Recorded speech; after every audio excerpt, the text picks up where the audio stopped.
Hi there. Well, bit of a relaxed position today.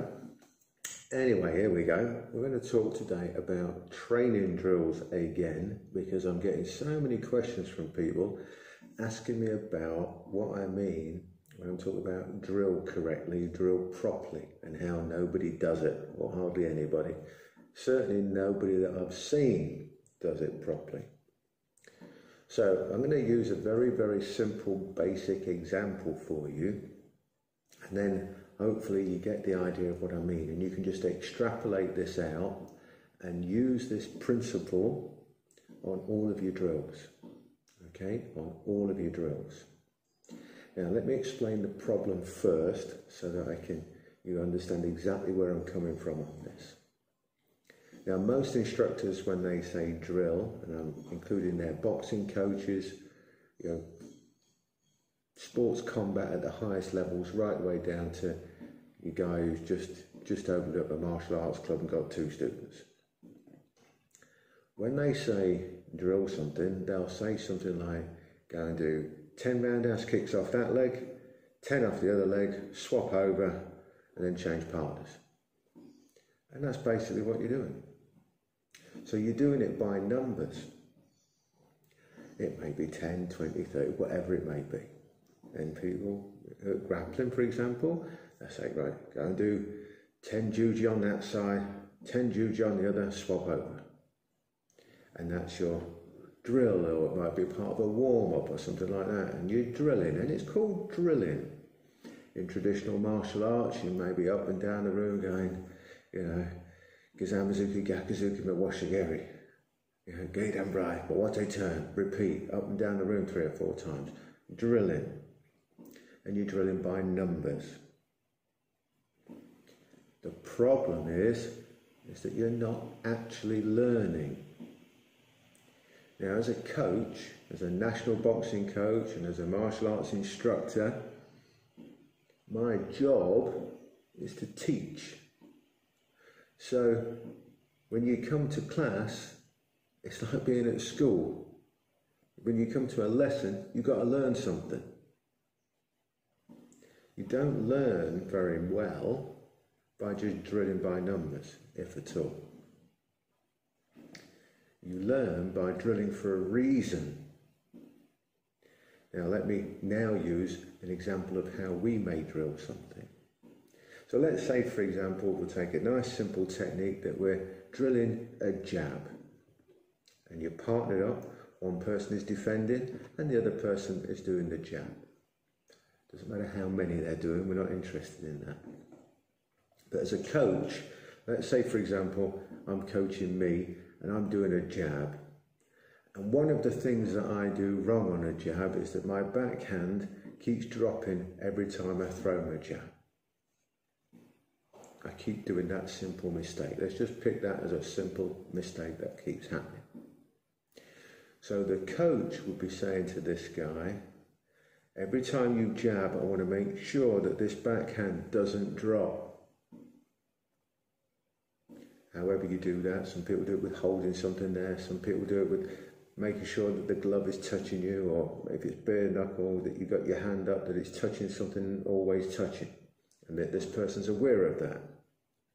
Likewise, the person defending the jab will be keeping an eye out for this staying in place.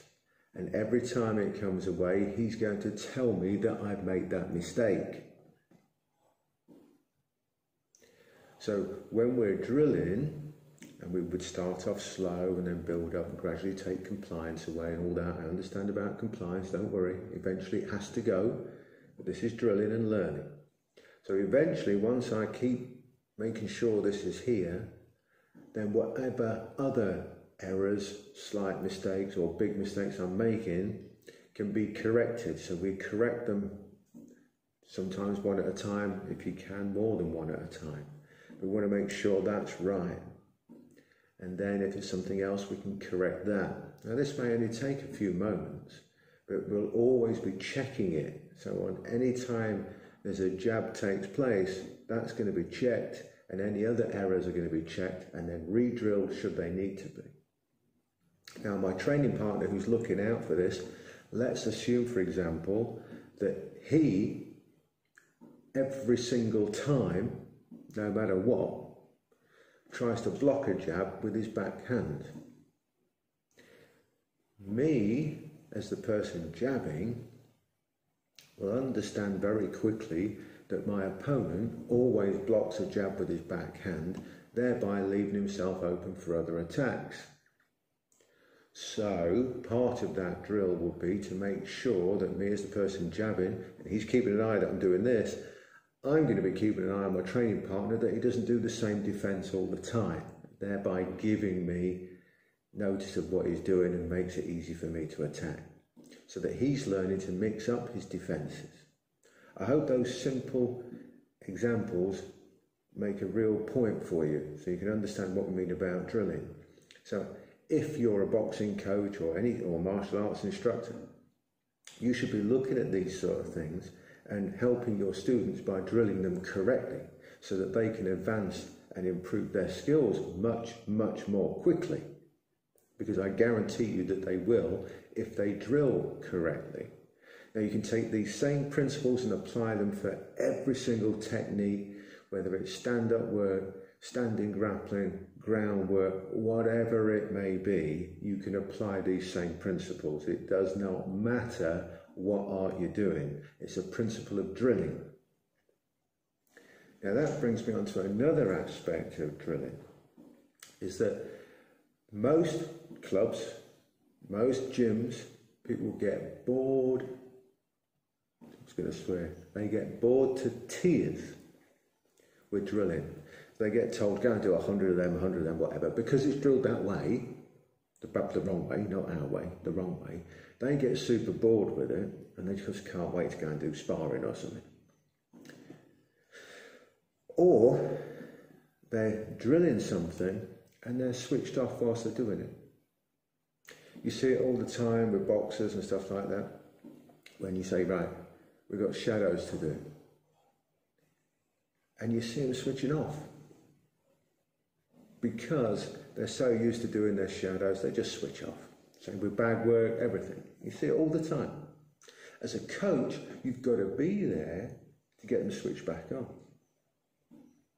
You've got to make sure that they understand when they're drilling their shadows, for example. And in martial arts, it might be your kata, patterns, forms, same thing. That when you're drilling your shadows, that you're switched on. That you're visualising that opponent in front of you. That you're truly visualising where your punches are going. You're truly moving around as if it's a real fight. You're truly moving, defending if needs be, visualising things coming at you and moving and countering and all sorts of things. You're making sure that your strong visualisation is making those shadows as close to a real fight as you can possibly get. You're drilling things that you may understand that you were doing incorrectly. Maybe you're dropping that arm, like we mentioned before, dropping that fist. So while you're doing your shadows, you're making a concerted effort to ensure that that doesn't drop away when you throw your jab. It doesn't drop away when you're ducking under or moving. So those sort of things are the sort of things that you should be really concentrating on when you're drilling. And as a coach, if you're a coach, you should be monitoring that on your fighters or on your students, martial arts, whatever it may be, whatever it is, you should be monitoring that and helping them. And as a student, as a fighter, you should understand these errors that you're making because they've been pointed out to you, and you should be making a concerted effort to ensure that you don't make those mistakes. That is what proper drilling is all about. It's drilling with a purpose in mind, not just mindlessly doing shadows. Now that brings me on to the next point of advanced level. Let's say, for argument's sake, that you've been working on your punch power and you're hitting really hard, okay? So, and you're a good standard, a good level, right? We're now going to look at the law of diminished returns, which applies at every level, but just assume for one moment that you're at a high level and you train in 20 hours a week. again, let's just look at it punch power. Let's say of those 20 hours a week, you're doing 10 hours of punch power. The amount of increase that you can get in your punching power is going to be negligible, yet you're spending half your training time on punch power. That to me seems to be a bit of a waste of training time, because let's say, for example, that training 1 hour a week, your punch power stays the same at a very high level. Training 10 hours a week, your punch power only improves maybe 1% a year. What's the point of doing 10 hours a week?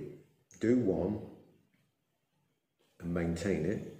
There's a 1% increase on something that's already good enough. Yes, of course, it can make a difference. I'm not disputing that. But look at the time that you put in. Now, take those other 9 hours and train those at getting yourself in the best possible position to land your punches, therefore giving yourself a much higher chance of landing them and landing more of them. That to me seems like a better time spent than just merely trying to get a tiny little increase in your punching power, when you could get a massive increase in your ability to get to the right place to land your bloody punches, or kicks or knees, elbows, whatever it may be. I hope that's making sense, because that is a critical part of correct drilling. That you understand where you are at the time and where you want to be, and the constituent parts are going to help you get there. Because some things are not worth drilling for a long time, because the increase in ability, the increase in what you get from it is minimal, the law of diminishing returns. You're probably better off spending your time doing something else which will benefit that, or learning something new which will also benefit that. Another thing is switching in boxing, kickboxing, from orthodox to southpaw. Again, people spend their whole lives orthodox or their whole lives southpaw. Again, it comes back to this law of diminishing returns. If you're always orthodox and you train 20 hours a week, again, allowing for normal levels of increasing your ability, if you spent 20 hours training orthodox, are you going to be so much better than if you spent 10 or 15 hours training orthodox? Probably not. Maybe not at all. Maybe your level would still be the same. Maybe you've reached a plateau and you'll never get any better orthodox than you are now, no matter how many hours you train. Why not train some of those hours southpaw, or vice versa, depending on which way around you start, and bring that level up? Because again, if you're training 20 hours a week of orthodox, and let's say you increase your ability by 10% a year, if you trained 10 hours a week orthodox, you might increase your orthodox ability by 9% a year, but increase your southpaw by 100, 200%, and brought it up almost to the same level as your orthodox. Instead of orthodox levels up here, southpaw down there. You see what I mean with this?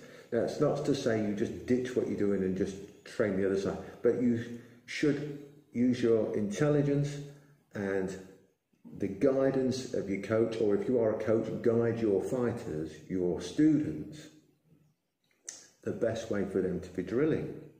Because if they're already super good one side, it might be an idea to train the other.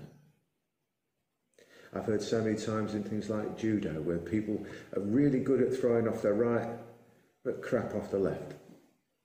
Well, train the left. Duh. So just use some common sense and think about what you're drilling. Hope that helps. You can like it, you can subscribe it, you can say it's a load of old cobblers, I don't mind. But I thought on this one you needed a sit down little chat about it so I could truly explain to you what drilling is all about. The gym got closed down on me. Not my gym, but the gym I go to got closed down on me yesterday, so I couldn't go down there today and do it. Hopefully it'll be back open soon, once the old builders sort themselves out. And then we're away, aren't we? See you on the other side.